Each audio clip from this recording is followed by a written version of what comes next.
Si en el video anterior tratamos la habilidad de sintetizar localmente, ahora vamos a ocuparnos de sintetizar globalmente.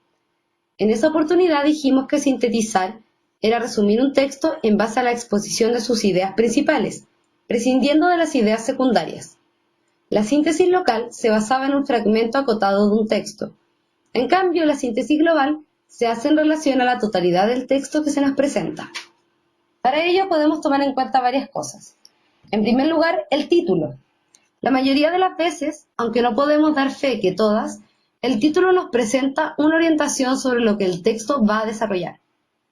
Otra cosa a considerar es que la PSU no nos pide que nosotros elaboremos una síntesis, porque eso es imposible de hacer en una prueba de selección múltiples, o de alternativas, como se les suele decir. En cambio, tenemos que escoger una de entre varias alternativas.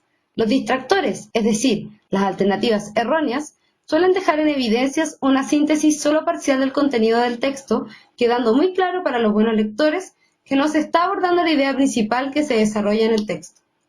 Estas preguntas las podemos identificar por su enunciado. Suele ser un título adecuado para el texto anterior. El texto anterior se refiere principalmente a ¿cuál de las siguientes opciones sintetiza de mejor manera el fragmento anterior? Etcétera. Veamos un ejemplo. Entre comillas. Hablaba y hablaba y hablaba y hablaba y hablaba y hablaba y hablaba. Y venga a hablar. Yo soy una mujer de mi casa, pero aquella criada gorda no hacía más que hablar y hablar y hablar. Estuviera yo donde estuviera, venía y empezaba a hablar. Hablaba de todo y de cualquier cosa, lo mismo le daba. Despedirla por eso, hubiera tenido que pagarle sus 3 meses. Además, hubiese sido muy capaz de echarme mal de ojo, hasta en el baño, que si esto, que si aquello, que si lo de más allá. Le metí la toalla en la boca para que se callara. No murió de eso, sino de no hablar. Se le reventaron las palabras por dentro. Max Auf hablaba y hablaba. El fragmento anterior trata principalmente de A. Una mujer que hablaba demasiado. B. Una dueña de casa neurótica. C. Una empleada ineficiente. D. Un homicidio premeditado. O E. Una relación laboral insatisfactoria. Como podemos observar, ya la formulación de la pregunta nos indica de qué tipo de pregunta se trata. Luego, si seguimos el consejo planteado más arriba, el de mirar el título, tendremos la respuesta correcta. El texto se aboca fundamentalmente a describir a una mujer que hablaba demasiado. La alternativa B es equivocada, puesto que la neurosis de la dueña de casa se evidencia ante la característica de la empleada, como consecuencia de que ella no pare de hablar. C proporciona información que no aparece en el texto. D es una síntesis parcial, pues el homicidio resulta ser la consecuencia de la reacción en la dueña de casa.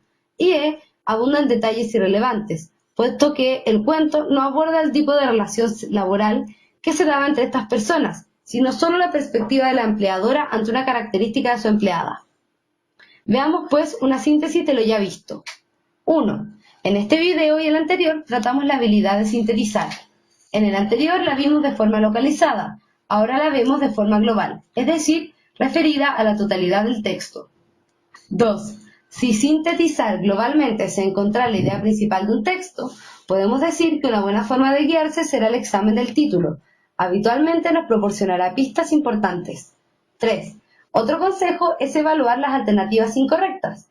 Estas siempre sintetizarán aspectos parciales del texto o nos darán información falsa o irrelevante. Si esto no nos permite establecer la alternativa correcta, al menos nos ayudará a reducir las opciones. Y 4. Podemos reconocer estas preguntas por sus enunciados, que son del tipo, un título adecuado para el texto anterior. El texto anterior se refiere principalmente a, y ¿cuál de las siguientes opciones sintetiza de